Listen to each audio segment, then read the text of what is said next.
This is part 2 of the section 12.5 notes, and you will need the table that is with the notes in D2L, so make sure you've printed it and have it handy.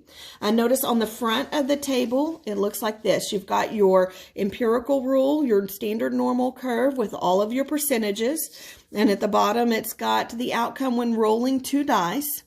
But what we're interested in right now is the backside that's got this table. And so this table is our z-score table, basically. And so we're going to end up using this table today. All right, so let's look at the notes and we'll get to that table in a minute.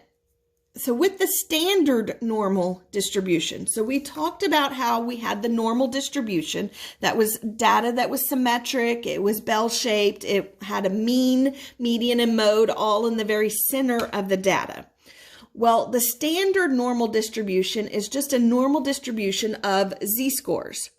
It basically says if you take your data set and you take every data value within your set and you find the z-score for it, and then you created the same shape graph, the same graph that you created before with the z-scores now instead of the original data, it's going to look the same. It's still going to be bell-shaped. It's going to be centered around its mean, and it's going to be symmetric.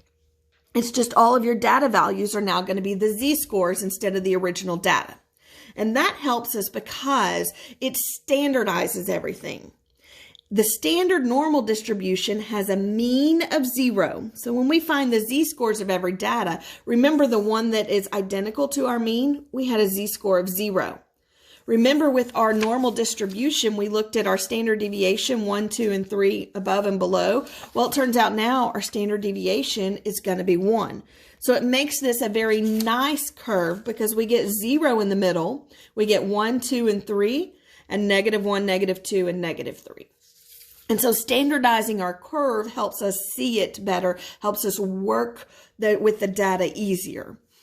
And so we have a mean of 0, a standard deviation of 1. The area under the curve is the probability or the percentage for a certain z-score. We're looking for what's the probability that that z-score occurs. What's the percentage that that's going to happen? The area under the entire curve is 1. Just like before with our normal curve, the percentages all totaled 100 because we have 100%. Remember, 100% is just 1. And so with a probability instead of a percent, we're going to total 1. And so under the entire curve, we're going to have an area of 1. And then the area table, that's what this table is. This area table gives us the area to the left of, less than the z-score. So to the left, the table always gives the data, the percentage, the probability that is to the left of your z-score. Now notice it says the columns are the hundredths place of the z-score. So we'll look at how to do that in a minute. But notice over here with the z-score, it's got just to the 10th, and then it's got your hundredths place across the top. Again, I'll show you how to find it momentarily.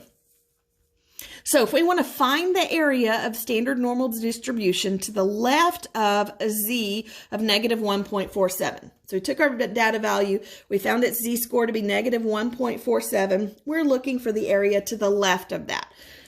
So think about what happens with your normal distribution. Let's pretend like, let me try that again. With our normal distribution, here's our mean of 0. We get standard deviations of 1, 2, 3, -1, -2, and -3. Well, notice we're looking for a z of -1.47. Falls somewhere about here. It's not on one of our dividing lines, on one of our standard deviation lines, so we can't find the exact percentage using this because it's going to fall somewhere in the middle here, and it's going to be hard to determine what percentage of this piece is going to be included. So we have to use our table to find it because what we're looking for is the area less to the left of. So we're looking for this area here. Well, to the left of happens to be exactly the value that our table gives us. The table always gives us to the left of the z-score. So if I'm looking for to the left of a z-score of negative 1.47, that's where the table comes in. Notice we're looking for negative 1.47. So we're going to find the negative 1.4, this part, on the left, on the row headings here. And so we look and we find here's the negative 1.4 right here. And then we've got to find this hundredths place, the 7 across the top. Well, we look and we find the 7 across the top is here. So then we just need to find where do these intersect. And so we look where do the row and the columns intersect for the negative 1.4 and the 0.07. And we get this 0.708. 0.0708. And so that value, 0.0708, is the percentage that the data is less than the negative 1.47. It's the probability. We could change it to a percent if it asked for it. It's the area to the left of the negative 1.47. Notice on the next one, we're looking for the data to the right of a z equals 0.82. So when we draw our little curve here, again, here's 0, here's 1, and so 1, here's 2 and 3, negative 1, negative 2, negative 3. And so 0.82 falls somewhere in here. There's 0.82. And this time we want to the right of. So we want over here, this direction. Well, that's kind of a problem because the table doesn't give us to the right of. The table gives us to the left of. And so what the table gives us isn't this. The table gives us from here this way. So we need to find what that is in the table. That's the only option we have, and then figure out how to use that to find this shaded area. So when we look up 0.82 in the table, notice we've got 0.8, and then our hundredths place is the 2. So we're going to find the 0.8. We want the positive this time, so down in the positives, here's the 0.8, and then we had our hundredths place was the 2. So across the top, we find the 2. Here, the 2. 0.02, and we look for where do those two intersect.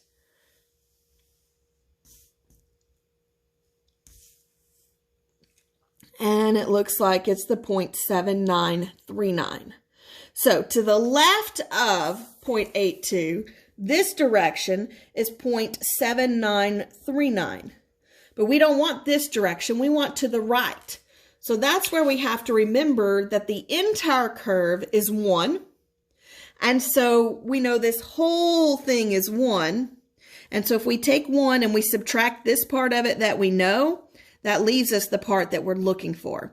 So we have to do 1 minus the 0.7939, and that gives us 0.2061. So if 0.7939 of our data is to the left of 0.82, then 0.2061 of the data is to the right of the 0.82. And then on the last one, we're looking for between 0.7 and 1.92. So again, when we draw our curve, 0, 1, 2, 3, negative 1, negative 2, negative 3. We're looking for 0.7, which is about here. And we're looking for 1.92, which is about here. And we're looking for between them. Well, again, the table doesn't tell us between. It tells us to the left of. So when we look up 0.7 in the table, it's going to give us from here this direction. So let's do that. We're looking at 0.7. Well, here's 0.7. And then notice we don't have a hundredths place. Our hundredths place is 0. This is the same as 0.70. And so we're going to use this first column with the 0.7. We get 0.7580. And so 0.7580 is the area to the left of the 0.7. Well, we can look up to the left of the 1.92. And so in the table, when we look up 1.92, it's going to give us this. And so when we look up 1.92, we need the 1.9, we need the 0.2, and then we need to find where they intersect, and that's going to be the 0.9726. And so the 0.9726 is to the right of the 1.92. And so, again, we're looking for between. And so we know from here this way, we know from here this way. So if we know this whole total and we know this piece of it, we can subtract to find this piece of it. So if we take the larger one, the 0.9726, and we subtract the 0.7580, we end up with between them is 0.2146. Now, you'll always want to take the larger and subtract the smaller. If you do it the other way, you end up with a negative. But notice none of the values in the table are ever negative, because the table gives us the probability. And remember, we said probability can never be negative. Probabilities will always be between 0 and 1. So notice our smallest probability is 0.0013. Our largest probability is 0.9990. So we keep our probabilities between 0 and 1. All right, here's one that I want you guys to try. In the standard normal distribution, find the percent of the data that is greater than z is equal to 2.66 and that is between z is equal to negative 1.34 and 2.24. So you've got z-scores. You'll need to look them up in the table. Remember, the table gives you the value, the data, the probability, the percentage to the left of your value. And then the probability is what you get from the table. We're looking for a percent here, so you're going to need to change your probabilities to percents. Remember, we're just moving the decimal 2 places. So pause the video and try this one. Okay, so in this one, we want greater than, that's to the right of the 2.66. So we can look the 2.66 up in the table. So here's the 2.6. We find 0.06 along the top. We find where they intersect, and it looks like it's going to be here at the 0.9961. So we know that this value is 0.9961. But we also know that that gives us the value to the left of the 2.66. We don't want that. We want greater than. Greater than is going to be to the right. So we're looking for this part over here. And so it's going to be like this one. When we wanted to the right, we had to take the whole curve and subtract the part we knew. So we know the whole curve is 1. We have to subtract the 0.9961. And that's going to leave us with 0.0039. That's the probability. We wanted a percent, so we change it to a percent by moving the decimal 2 places to the right, and we get 0.39%. There's a 0.39% chance that our data is greater than the z-score of 2.66. On part B, if we want between a negative 1.34 and a 2.24, when it's between, it's going to be like this one. So we're going to have to look them both up in the table and then subtract. So when we look up the negative 1.34, we've got the negative 1.3 and the 0.04. We find where they intersect, and we get the 0.0901. So 0.0901 for the negative 1.34. We look up the 2.24 in the table. So 2.24 gives us the 0.9875. And when we subtract to find the difference between them, remember, we always have to take the larger and subtract the smaller. And so we end up with 0.8974. Again, we want to change that to a percent. So we move the decimal 2 places. We get 89.74%. On the top of the next page, we've got a few more examples. A few applications here. A telephone company has found that the lengths of its long-distance telephone calls are normally distributed with a mean of 225 seconds and a standard deviation of 55 seconds. What percent of its long-distance calls are less than 185 seconds? Well, notice they didn't give us a z-score. But if we're going to use the table, we're going to have a z-score. Well, we know how to find a z-score. Remember, we take our value, we subtract the mean. It told us the mean was 225, and we divide by the standard deviation, which was 55. And that gives us a z-score of negative 0.73. That we can look up in the table. When we look it up in the table, we get 0.2327.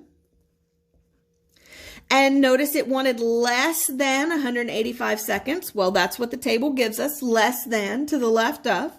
And so it wanted percent, so we just have to change that to a percent, and we get 23.27%. On the next one, part B, how many are longer than 340 seconds? Same thing, we got to find that z-score. So we take the 340 and we subtract the mean. We divide by the standard deviation, and that gives us a z-score of 2.09. When we look 2.09 up in the table, we get 0.9817. But notice we wanted longer than, more than, greater than, to the right of, which means we have to subtract from 1. So we do 1 minus the 0.9817. That gives us 0.0183. And so we get, changing it to a percent, 1.83% of calls last longer than 340 seconds. Between 200 and 300 seconds. Well, we again have to find the z-score for both of those. So 200 minus 225 divided by 55 gives us a z-score of negative 0.45. And then 300 minus the 225 divided by the standard deviation gives us a z-score of 1.36. We look both of those up in the table. When we look up the negative 0.45, we get 0.3264. When we look up the 0.136, we get 0.9131. We're wanting between. Remember, when it's between is when we have to find the difference. And so we always subtract larger minus smaller. So 0.9131 minus the 0.3264 gives us 0.5867. And so changing that to a percentage, 58.67% of phone calls last between 200 and 300 seconds. And on part D, in a random sample of 500 calls, how many calls will last longer than 340 seconds? Well, notice we already did the longer than 340 seconds here. We found the z-score was 2.09. We looked it up in the table. We wanted longer than, so we subtracted from 1. We got 0.0183, which tells us 1.83% of calls. But notice what they're asking for here is in a random sample of 500 calls. How many are longer than 340 seconds? Well, we know that no matter how many calls, 1.83% of them will be longer than 340 seconds. So basically what we need to find is 1.83% of the 500. So 1.83% of 500. And that'll tell us how many calls. So remember, of means multiply. We change this to a decimal, so 0.0183 times the 500, and that gives us 9.15. So in a random sample of 500 calls, about 9 of those calls will be more than 340 seconds. Same idea on the last example here. I want you guys to try this one. So we've got professional football players. The lengths of their careers are nearly normally distributed. They've got a mean of 6.1 years and a standard deviation of 1.5 years. See if you can determine what percent have careers more than 9 years, less than 4 years, between 3 and 4 years? And then of 150 football players, how many will have a career between 3 and 4 years? So pause the video and try that one on your own now. All right, so on part A, we want more than 9 years. So we have to find the z-score for 9. So we take the 9 and we subtract the mean, which was 6.1, and we divide by the standard deviation, which was 1.58. That gives us a z-score of 1.84. We look 1.84 up in the table and we find 0.9671. But notice it was more than. When it's more than, greater than, to the right of, we have to subtract from 1. So we have to do 1 minus 0.9671. That gets us 0.0329.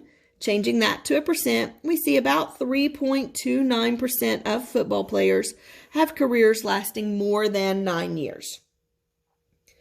What percent of professional football players have a career less than 4 years? Same thing. We find the z-score for 4. So we do 4 minus the 6.1 divided by the 1.58 minus the mean divided by the standard deviation. We get a z-score this time of negative 1.33. And so we look that up in the table. We get 0.0918. And notice it's asking for less than 0.0918. It's asking for less than, smaller than, to the right, to the left of. And so that's exactly what the table gives us, is less than. And so just changing it to a percent, we don't have to subtract or anything. We see that 9.18% of football players have a career of less than 4 years. What percent have a career between 3 and 4 years? Well, we have to find the z-score for 3 and for 4.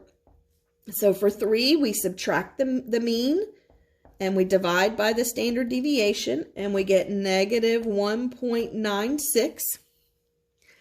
For 4, well, we found the z-score for 4 already. So we know the z-score for 4 is negative 1.33. We look those both up in the table. When we look up the negative 1.96, we get 0.0250.